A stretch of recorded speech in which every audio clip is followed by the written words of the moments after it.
If you believe that the heavy bombing and military pressure in Sokoto during the Christmas period was a problem meant only for the North, then this story should make you pause and think, because the truth is, in Nigeria, pressure in one place rarely ends there. When things get hot, criminals don't surrender, they relocate and find new ways to wreak havoc, and that movement has now reached dangerously close to home. For months, security analysts have been saying this quietly, while others have been shouting it loudly. Once the military tightens its grip in the northwest, the effects will spread elsewhere, especially into the southwest. Sadly, what we are seeing now proves that those warnings were not exaggerated. What people feared has now happened, and pretending otherwise won't help anyone. Men who face severe pressure in the north figured they could simply relocate to the south, conceal themselves in the woods, and continue their lives. They assumed that increasing the distance would guarantee their safety. However, they encountered opposition. This brings us to the point of the recent happenings in Ondo State. The security network, Amotekun operatives in Ondo State, arrested 39 suspected terrorists in the Elegbeka forest within Osei local government area.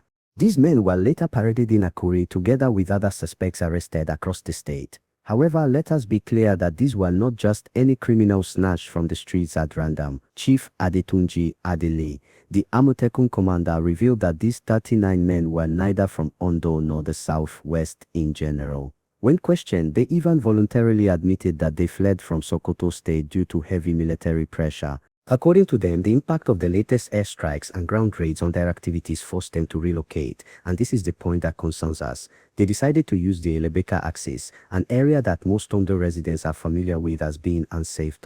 This is not just any forest. It is a very infamous place, the general vicinity where the killing of a traditional ruler happened a long time ago. People who go through the area are scared of it. The local people stay away from it. Those criminals thought it was the safest place to hide. They thought that distancing themselves from airstrikes and drones would allow them to take it easy, collect their strength, and wait for the situation in the north to stabilize. However, this is the point where they made their greatest mistake. They underestimated the power of local intelligence. Their arrest was not by chance. Amotekun operatives shared that these men were very much deliberate.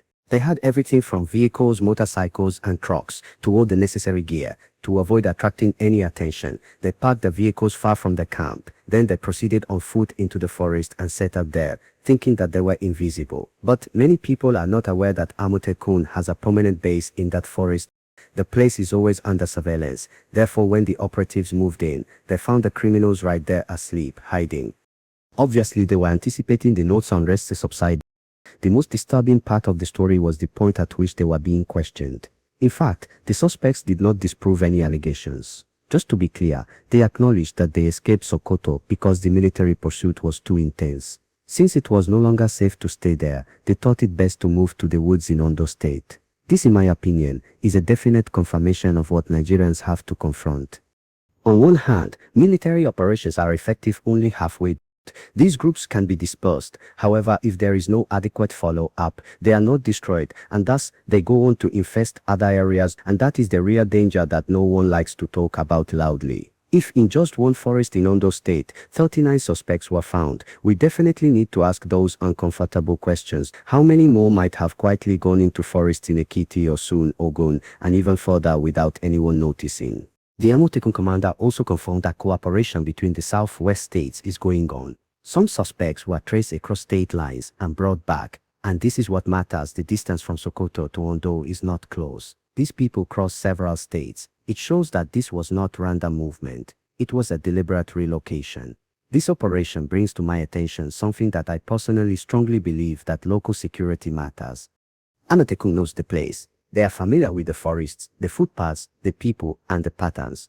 In Ondo State, anyone living in forest areas without going through the proper clearance is considered a potential threat. That one simple rule has helped them intervene at points where problems could have escalated. This arrest communicates two things very clearly. Firstly, Ondo State is not a soft target, and the state government deserves to be applauded for giving Amotekun the necessary support they need to be able to work effectively.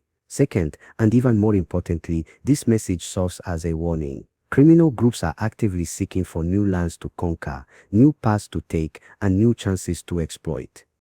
If this trend of movement goes on, Roads like the Lagos-Ibadan Expressway, the border of the Ondo State Forest, and the major highways could be the places where these groups will pressure you the most. Now, it is a very good point we are talking about, which Nigerians keep avoiding state policing. If Amotekun was not around, don't you think these 39 guys would still be in hiding inside the Elegbeka forest right now, plotting their next move? I am sure there is a high probability of that.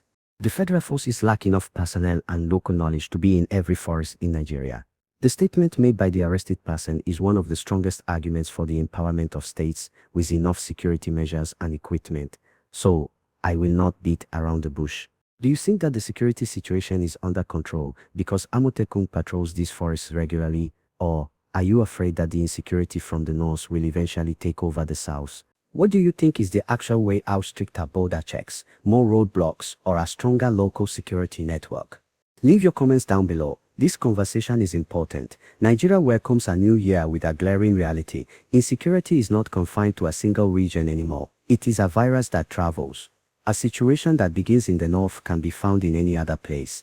Insecurity is no more an issue that is far away and can only be seen through the screen of a television. It is very close to us, even though many of us may not want to recognize it. We are going to keep covering this story extensively. Be vigilant, be safe, and never forget, keep moving, my people.